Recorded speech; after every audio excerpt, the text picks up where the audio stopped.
ចង់រៀននៅសាកលវិទ្យាល័យភូមិន្ទភ្នំពេញនេះតែខ្ញុំខ្លាចប្រឡងជាប់ធ្វើមកយើង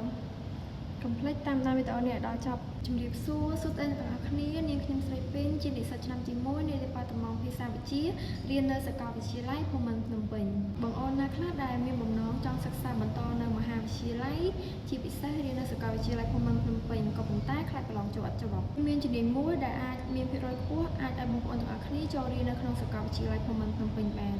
និយាយទៅគឺជំនាញដែលខ្ញុំចង់ណែនាំអ្នកទាំងអស់គ្នានឹងគឺជាជំនាញដែលខ្ញុំសិក្សារាល់ថ្ងៃនេះឯងគឺជាជំនាញភាសាវិទ្យាមុខជំនាញភាសាវិទ្យានេះគឺសិក្សាស្រដៀងទៅនឹងអក្សរសាស្ត្រខ្មែរព្រោះវាសិក្សាពីភាសាខ្មែរដូចគ្នាទេបងប្អូនភាគច្រើនក៏ចង់រៀនខាងអក្សរសាស្ត្រខ្មែរប៉ុន្តែពិបាកប្រឡងចូលព្រោះមានអ្នកដាក់ពាក្យច្រើនហើយចំនួនគេមានកំណត់វិញ្ញាសាចេញមកវារៀនពិបាកដែរអញ្ចឹងហើយបានជាខ្ញុំចង់ណែនាំជំនាញភាសាវិទ្យាឲ្យបងប្អូនទាំងអស់គ្នាស្គាល់ព្រោះវាងាយប្រឡងចូលជាងអក្សរសាស្ត្រខ្មែរតោះឥឡូវកុំឲ្យខាតពេលវេលាយូរខ្ញុំនឹងមកណែនាំអំពីកម្មវិធីសិក្សាក៏ដូចជាទីផ្សារការងាររបស់ជំនាញភាសាវិទ្យាកម្មវិធីសិក្សានោះគឺយើងសិក្សាផ្ដោតសំខាន់ទៅលើមូលដ្ឋានគ្រឹះនៃភាសាវិទ្យា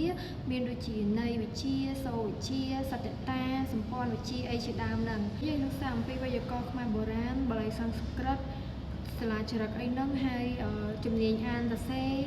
កម្រងទិន្នន័យអត្ថបទការបង្រៀនភាសាខ្មែរដល់ជនបរទេសអីជាដើមមានជំនាញបកប្រែភាសាក៏ដូចជាមានសិក្សាភាសាអង់គ្លេសរយៈពេល3ឆ្នាំក៏ដូចជាជំនាញសិក្សាភាសាស្រាវជ្រាវវប្បធម៌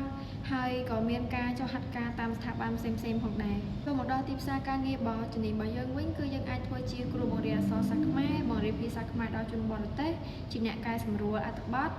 ការសម្រួលអក្ខរាវិរុទ្ធអ្នកស្រាវជ្រាវអំពីភាសាអ្នកនិពន្ធអីជាដើមនិងការងារផ្សេងៗជាច្រើនទៀតទៅតាមស្ថាប័នរដ្ឋស្ថាប័នឯកជនអីចឹងទៅអ្នកទាំងអស់គ្នាចា៎ត្រឡប់មកវិញបើសិនជាអ្នកទាំងអស់គ្នាខ្លាចប្រឡងចូលភូមិន្ទអត់ជាប់អាចមកពិចារណាជាមួយនឹងមុខជំនាញភាសាវិទ្យារបស់យើងបានព្រោះវាមានប្រយោជន៍ខ្ពស់ក្នុងការប្រឡងចូលភូមិន្ទនឹងជាប់ចា៎អរគុណ